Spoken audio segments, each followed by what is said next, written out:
সরাসরি রাজ্যের মন্ত্রী কেশপুরের বিধায়িকা শিউলি সাহা কেশপুরের আমনপুরের পূজা উদ্বোধন করছে। আর সেই চিত্র সরাসরি দেখতে পাচ্ছেন।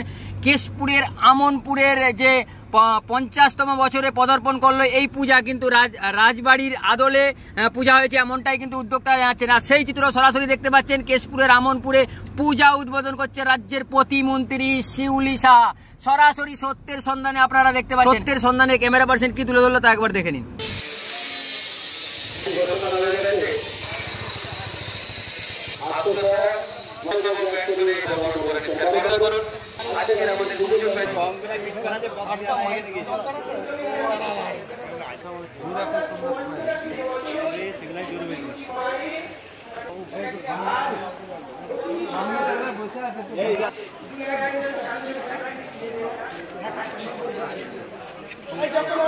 বলেছিলাম আমনপুর আমার খুব প্রিয় এই অঞ্চল, টাইম দিয়েছি এবং আপনারা এই সময়ের মধ্যে আমাদেরকে, আমি আপনাদেরকে কৃতজ্ঞতা জানাই।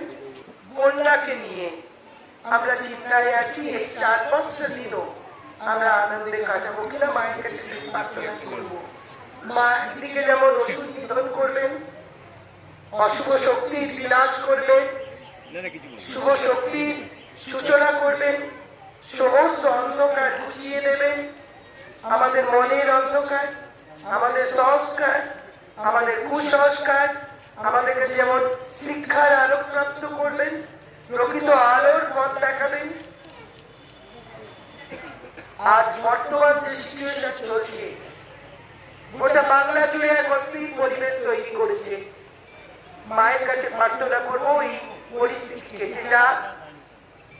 আমার যে বোনটি মারা গেছে, আমি তার জন্য সমবেদনা সমব্যাধি। সেই ওষুধ নিধন তো নিশ্চিত হবে যারা এই কাজ করেছে। আমি মায়ের কাছে সেই প্রার্থনা করব।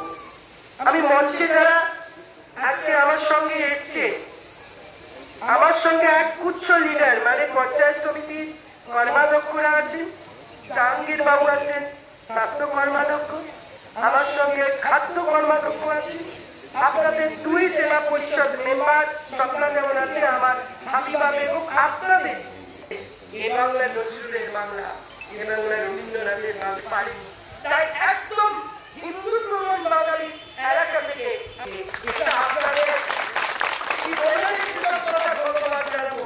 আমার ভাষা নেই, আমি আপনাদের মায়ের প্রণাম করি যে আপনারা কেশপুরের মানুষ প্রমাণ করে দিয়েছেন গোটা বাংলা জুড়ে যে দেখুন বাংলা নয়, বাংলার বাইরে একটাও মুসলিম মানুষ নেই, একটাও আমার সংখ্যালঘু ভাই বোনদের বাস নেই। তারপর আমার সংখ্যালঘু বোনকে আপনারা বিপুল ভোটে জয়ী করে পাঠিয়েছেন আপনারা জেলা পরিষদে। আর সেই হাবিবা আমার সঙ্গে আছে, আমার সঙ্গে আছে হাবিবুল যে আমার পঞ্চায়েত সমিতির মেম্বার এবং আমার নেতৃত্ব দিচ্ছে। আমার সাথে ছিল যে 7 জনের প্রাণ গেছিল, সেদিন আপনারা আমি আসতে পারিনি। কিভাবে গিয়েছিল যে আমি সার্বনাচার্যর ছেলে, আমি ছেলে, আমি প্রমাণ করে দিয়েছিল। আপনারা মৃত্যুবরণ করেছেন কিন্তু অন্যায় স্বীকার করেননি, মাথা নত করে সেই ড্রামা। ফলে এখানে সভাপতি বাবু আছেন, আমার শ্যামাবন্ধু বাবু আছেন, আমাদের লিডার, তারা যেমন উদ্যোক্তাদের মধ্যে অন্যতম যারা হচ্ছে উষাপতি চৌধুরী সভাপতি, তাকে প্রণাম জানাই। আমার পিতৃতুল্য মানুষ এখনো আপনারা আছেন, আমরা আছি, বা ইয়াং জেনারেশন আপনাদের থেকে অনুপ্রাণিত হয়। আছেন কেবল মল্লিক, আমাদের সহ সভাপতি, আমাদের আছেন হয়তো একটা কাপড়, হয়তো একটা কম্বল, হয়তো একটা জামা, হয়তো একটা ফ্রক, একটা শার্ট ছোট বাচ্চাদের জন্য আমরা যতটুকু পেরেছি পূজা মণ্ডপ এবং আপনাদের প্রিয় মুখ্যমন্ত্রী মমতা বন্দ্যোপাধ্যায় তিনি পাঠিয়েছেন। তিনি ত্রাণে প্রচুর, অর্থাৎ বন্যার চতুর্দিকে বন্যা হয়েছে, ত্রাণ দিচ্ছেন, তারপরও গভর্নমেন্টের থেকে কিছু ব্যবস্থা করে পাঠিয়েছে আপনাদের অন্তত একটু মুখে করে হাসি ফোটানোর জন্য যে অন্তত ওদের জন্য যাও। আমি যা পেরেছি তাই।